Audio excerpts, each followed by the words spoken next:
Cześć Wam kochani, witam Was serdecznie w kolejnym filmie na kanale Milion Lashes. Z tej strony Marta i chciałam dzisiaj z Wami pogadać o perfumach, które ostatnio wypróbowałam. To będzie 5 różnych zapachów, ale marek, które w nowościach kosmetycznych się pojawiały. Nowe marki, o których ja nigdy nie słyszałam, takie marki wypróbowałam. I dzisiaj Wam o nich troszeczkę opowiem. Zapraszam.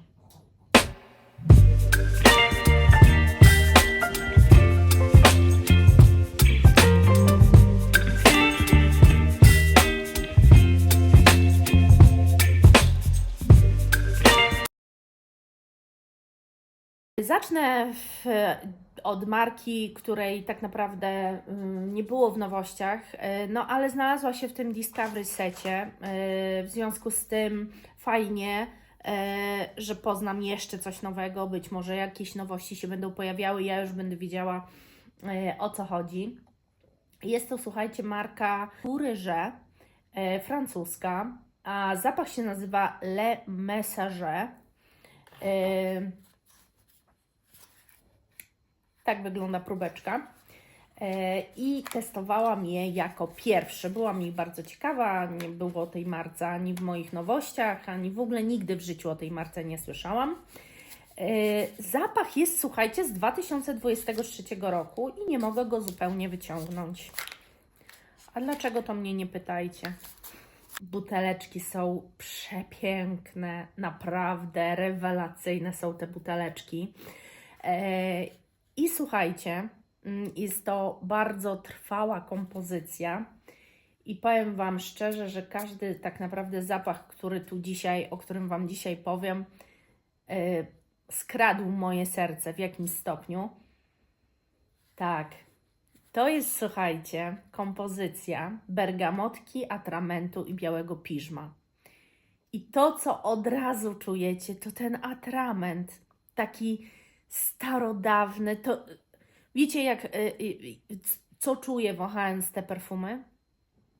Takie drewniane, stare, ciężkie biurko, na którym jest w kałamarzu atrament. I ten atrament, do tego atramentu maczacie pióro i piszecie po takim papirusie, takim papierze dekoracyjnym, grubym, z taką teksturą. I te pióro tak sunie po tym papierze i czuć jak ten atrament, jak z tego atramentu wydobywa się ten specyficzny zapach w momencie pisania. I od razu przywołuje mi się Jane Austen na myśl, tak. Uwielbiam Jane Austen, uwielbiam, wszystkie filmy obejrzałam na podstawie książek. Książki ani jednej nie przeczytałam. Lipa, wiem, ale filmy obejrzałam. I ona właśnie tam bardzo często takie pisała pamiętniki w tych filmach, albo właśnie jakieś historie opowiadała, pisząc, uwielbiała to. I ja po prostu zawsze w tych filmach czułam zapach. To jest czasami jakby poza świadomością się odbywa, że widzimy obraz i przywołuje to nam zapach. Mamy jakby skorelowane to, mimo że tego nie czujemy przez ekran. To jest po prostu taki zapach. I wiecie, co Wam powiem? On jest bardzo trwały. Bardzo na mnie. I powiem szczerze, że ja nigdy czegoś takiego nie czułam. Ja byłam pewna, że ja się z takim czymś nie polubię. Jakież było moje zaskoczenie, kiedy ja się czułam fenomenalnie pachnąc tym. I powiem Wam, że cały czas czuję to teraz pod nosem. I cały czas czuć ten atrament, nie czuć cytrusu, bergamotki. Piżmo robi taką pudrowość temu zapachowi, ale ten atrament i on, Boże, to jest tak piękny i niesamowity, nieoczekiwany, dziwny, inny, totalnie zaskakujący zapach, że powiem Wam szczerze, zaraz go znajdę i powiem Wam, ile on kosztuje.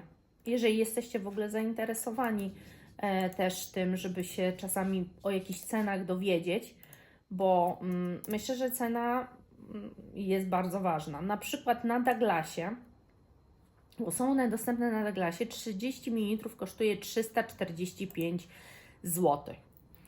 Nie mało, ale one są niesamowite. O Boże, naprawdę, no powiem Wam szczerze, oszołomił mnie ten zapach, jak zresztą inne też. Teraz przejdziemy do marki, o której się dowiedziałam. Znaczy, ja o niej słyszałam na innych kanałach perfumowych, kiedy zaczynałam taki szał zakupowy robić i właśnie zaczynałam się bardzo interesować zapachami. Może inaczej, chciałam bardzo poznawać różne zapachy i mieć ich dużo. I właśnie wtedy oglądałam dużo kanałów perfumowych, żeby się dowiedzieć, co może mi się ewentualnie spodobać. I dużo było o tej marce. Mam na myśli markę État Libre d'Orange. I słuchajcie, to jest zapach, jaki ja mam, Remarkable People. I to jest z 2015 roku zapach. I wszyscy zawsze się tą marką zachwycali. Wszyscy zawsze mówili, jakie przepiękne ma zapachy, jak ma trwałe zapachy, jak niesamowite kompozycje tam można znaleźć i tak dalej, i tak dalej. No i sobie pomyślałam, że fajnie, że w tym Discovery secie akurat będzie ten zapach, dlatego że chciałam bardzo poznać jakikolwiek tak naprawdę. Nieważne było co, ważne było, że chciałam bardzo poznać jakiś. No i chyba się cieszę, że trafiłam na ten zapach. Ponieważ słuchajcie,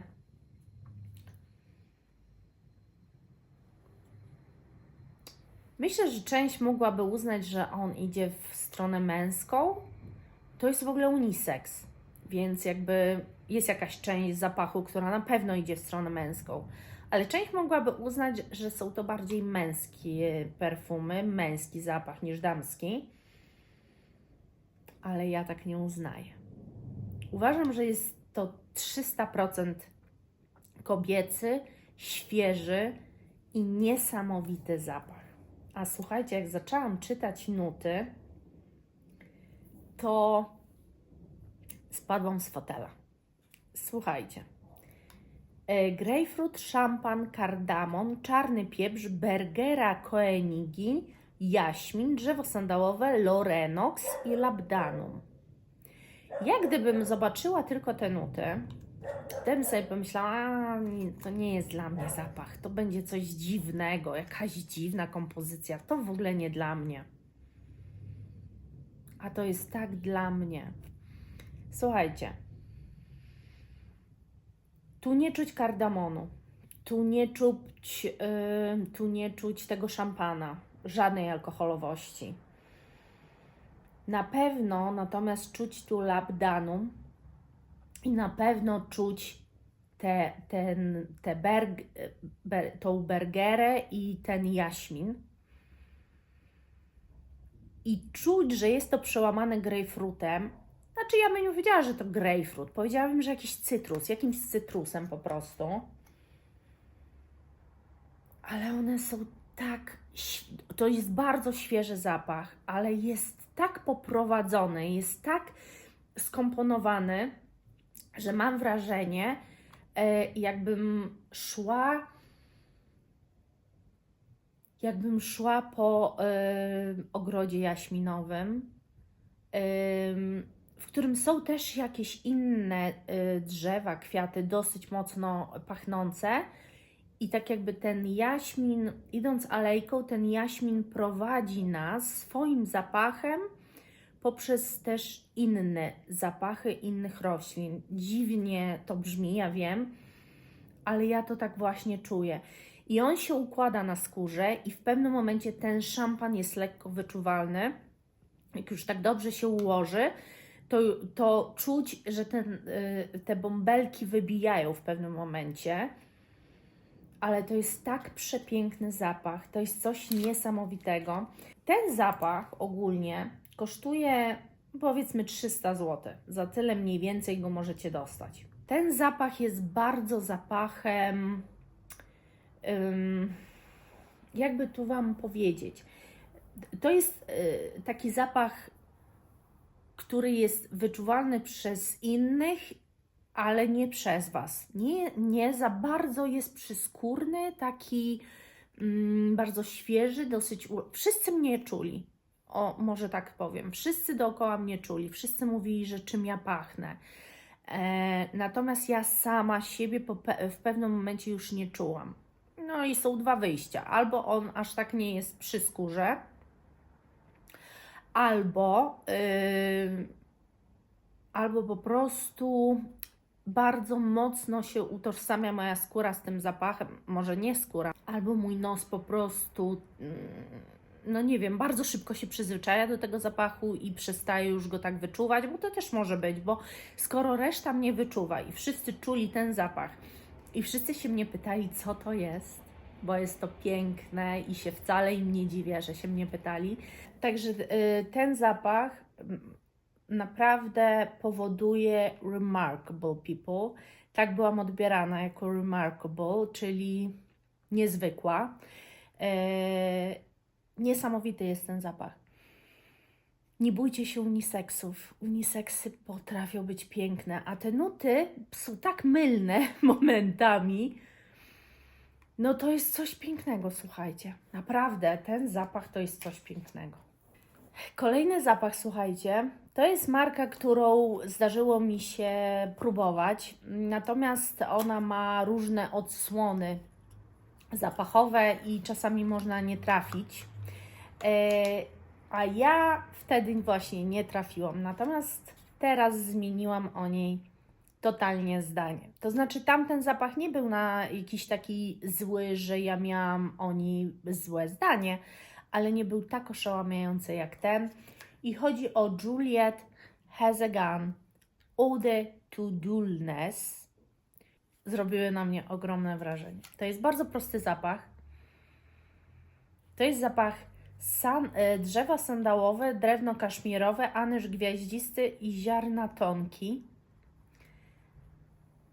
I słuchajcie, to jest po prostu oszałamiające, bo tu nic z tego nie czuć. To się wydaje, że to powinno być takie ostro drzewne.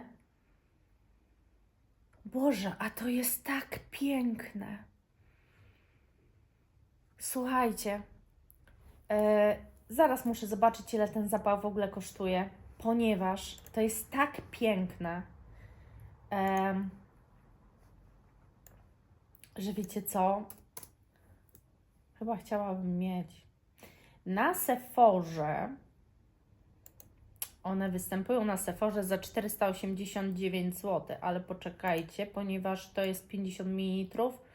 Tak, ale jest 7,5 ml, idealnie za 109. Idealnie. Idealnie 7,5 ml w zupełności mi wystarczy na bardzo długo. Słuchajcie, tu czuć owoce, czuć migdałowy, taki jakieś migdałowe nuty, jakąś delikatną słodkość migdałową, może ten anyż właśnie to daje. Nie czuć jakiejś przyprawowości, to nie tego typu zapach. I na Fragrantice jest to opisane jako kwiatowe piżmo. O, tak, kwiaty czuję właśnie bardziej może nawet niż owoce. No coś takiego świeżego.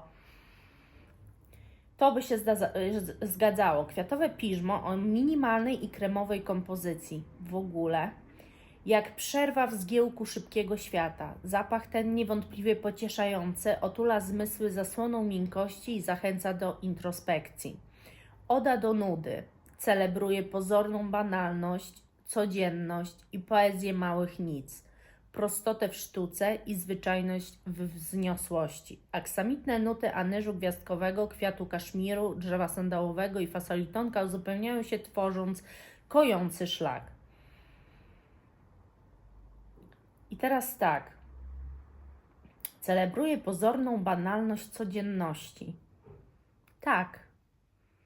Ponieważ on się wydaje zapachem bardzo prostym. W sensie troszeczkę mamy takie wrażenie, że już coś takiego znamy i że już coś takiego jest. Po czym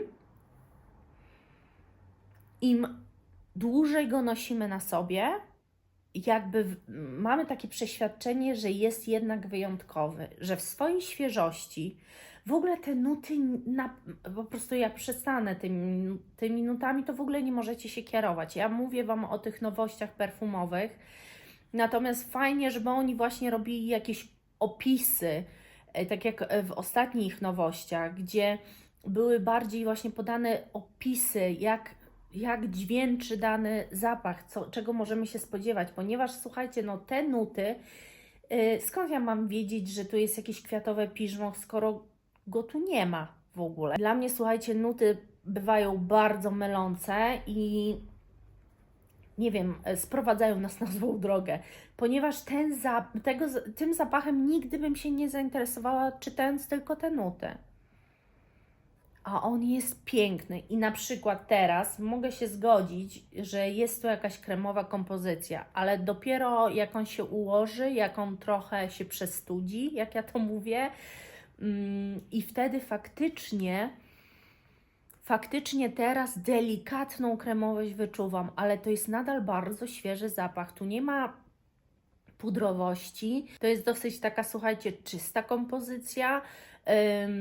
Nie jest to też zapach jakoś strasznie mocno wyrafinowany, natomiast wydaje mi się, że jest on dla każdego. On jest przepiękny. I teraz będą właśnie dwie marki, o których zresztą Juliet Has a Gun też było w moich nowościach perfumowych, a teraz będą takie marki, które o których usłyszałam we własnych nowościach perfumowych. Pierwszą markę, o pierwszej marce jakiej powiem, to jest marka Clean. A ja tutaj mam zapach Warm Cotton i ten zapach jest z 2007 roku, słuchajcie.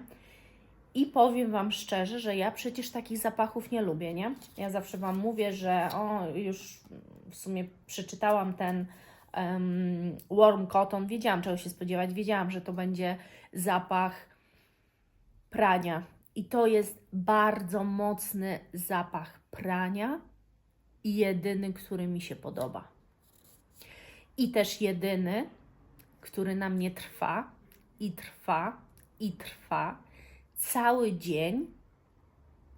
To jest po prostu kozak, jeżeli chodzi o trwałość. W ogóle tego typu zapachy, dajcie mi znać, czy na Was też, ale na mnie nigdy się nie utrzymywały.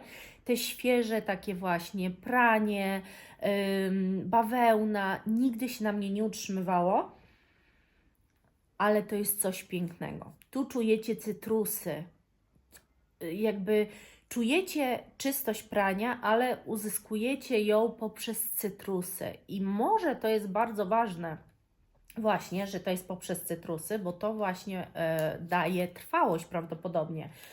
Bo to jest jakby jedyna różnica, jeżeli chodzi o te wszystkie tego typu zapachy, za którymi ja nie przepadam, ale to jest jedyny zapach, który bardzo miło mi się nosiło. I ogólnie ta kompozycja jest totalnie zaskakująca, ponieważ ogólnie takie zapachy czystego prania uzyskują za pomocą albo róży, albo często jaśminu, ale na ogół jest to róża, która w taki mydlany sposób jest właśnie podawana. A tu nie. I może to jest... I czuć te cytrusy cały czas. Cały czas, czyli czuć bardzo mocno bawełnianą taką czystość, ale te cytrusy dają tutaj powera i czuć to cały czas. I ta kompozycja, jeżeli chodzi o nuty, prawdopodobnie daje tą trwałość tego zapachu. I co jest bardzo zaskakujące, to nazwa Warm Cotton mówi wszystko i absolutnie się zgadza to z odbiorem, jaki ten zapach daje. Natomiast jak przeczytam nuty, to w życiu bym nie powiedziała, że to jest warm cotton, że to jest cokolwiek związane z jakimś czystym praniem czy czymś takim. Dlatego, że słuchajcie, tu są cytrusy, werbena cytrynowa, nuty morskie, kwiat pomarańczy, owoce, piżmo, paproć, bursztyn. No, jak z tego dojść do tego? Nie wiem, ale to jest przepiękny zapach. Jak ja nie cierpię czystości, tak to jest jeden z pierwszych zapachów czystych, który mi się bardzo spodobał i który przede wszystkim dał mi jako jedyny tak ogromną trwałość. Słuchajcie, a jeszcze na wietrze, jak ja byłam na powietrzu i byłam na spacerze z Pumbą, to mi zawiewał ten zapach po prostu wszędzie. Ja go czułam cały czas wszędzie. Ja byłam w ogóle w szoku totalnym, że w końcu, że da się polubić takie zapachy, tylko one muszą być konkretnie zrobione. Także marka Clean jest jak najbardziej do naszego zainteresowania. Z tym, że oczywiście no, trzeba testować, bo bez testów, słuchajcie, no nie ma możliwości, moim zdaniem, zakupienia zapachu bez testowania. Tego typu kupowanie discovery setów różnego rodzaju to jest najlepsza przygoda i podróż, czy w jakąś markę, czy w różne marki, czy poznawanie, otwiera się przed Wami zupełnie inny, zapachowy świat i za to uwielbiam właśnie discovery sety. Także jestem zachwycona. A teraz przejdziemy do ostatniej marki i to sobie zostawiłam na sam koniec. To jest Serge Lutens. To jest pan, który się urodził w czasie II wojny światowej, czy jakoś tak, w 1942 chyba się urodził. No, w czasie II wojny światowej, czyli.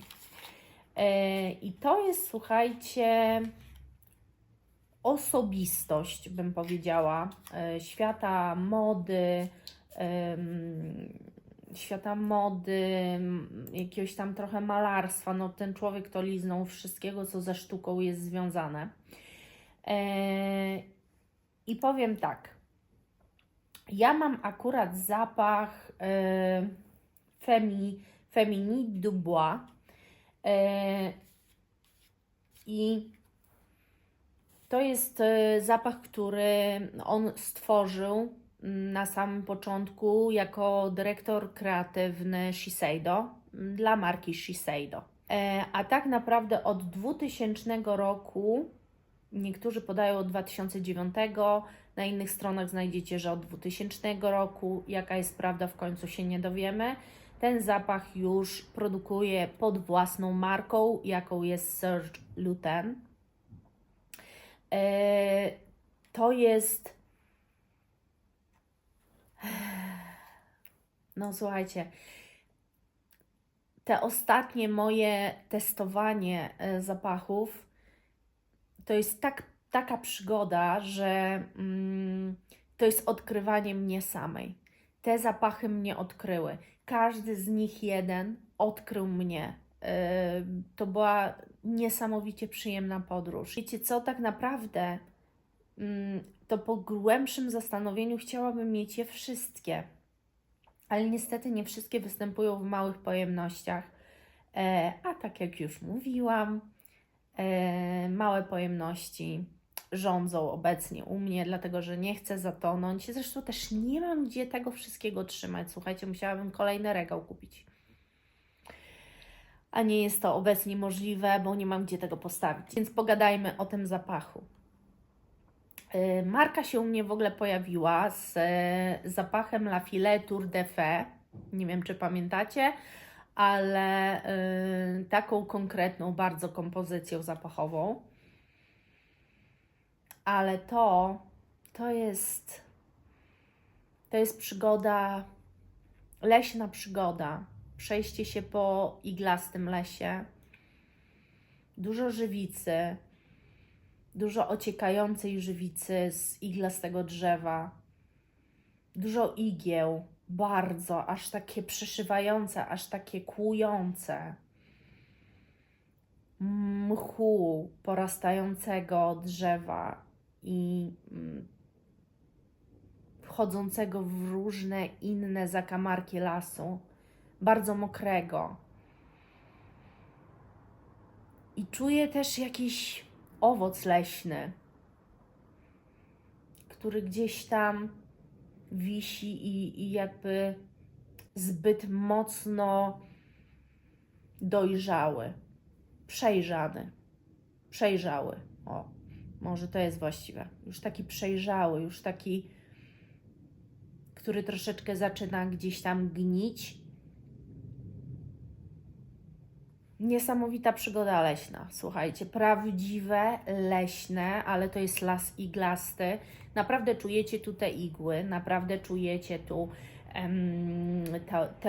tę żywicę wypływającą, ten mech, to jest delikatnie mokrawe, jakieś tam owoce przebijające się gdzieś. Niesamowite, natomiast nuty, słuchajcie, oczywiście zaskakujące. Nuty to jest cedr Virginii, śliwka, cynamon, goździk, imbir, fiołek, ylang-ylang, róża, kwiat afrykańskiej pomarańczy, drzewo sandałowe, benzoes, piżmo, wanilia. No a ja czuję ten cedr tak naprawdę tylko. Cedr jest iglastym właśnie drzewem. I jakby tylko ten cedr czuję. To dziwne, bo cedr jest w nutach bazy, znaczy w nutach głowy. To jest coś niesamowitego. Słuchajcie, no ten zapach jest naprawdę niesamowity. Jest przenoszący nas i on, wiecie co, on nie jest przytłaczający, on nie jest ciężki, on nie jest dymny, on nie jest kwaśny, on nie jest w żaden sposób cierpki. Naprawdę on jest bardzo czysty w swojej wymowie. On jest bardzo konkretny i bardzo wszystkie takie te nuty, o których Wam powiedziałam, drzewnych, o tym drzewie iglastym, igłach, mchu, żywicy, naprawdę to jest bardzo wyczuwalne w taki realistyczny mega sposób. On nie waluował u mnie na skórze, on był cały czas taki sam.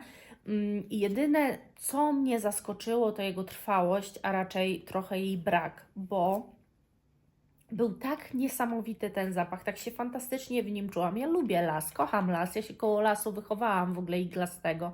Na tyłach domu miałam las iglasty. Ja wiem, jak pachnie las iglasty. Dokładnie jest zamknięty w tym małym psiknięciu. I to jest fenomenalne, więc to jest dla mnie powrót jakby do dzieciństwa, do starych, dobrych czasów. I w momencie, kiedy on nie trwa na mnie zbyt długo, to jest troszeczkę smutne. Jest parametrowo najgorszy z nich wszystkich ten zapach. Także to mnie najbardziej rozczarowało, ale jestem zachwycona, że tę markę Serge Lutens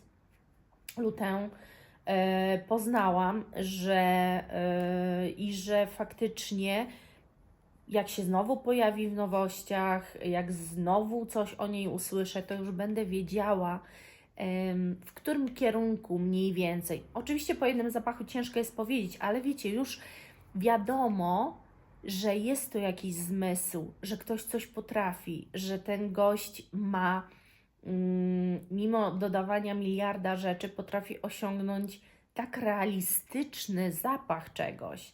Więc ja jestem szczerze zachwycona, gdyby nie ta trwałość. Na mnie bynajmniej, bo myślę, że one są trwałe, tylko po prostu jak zwykle ze mną jest coś nie tak.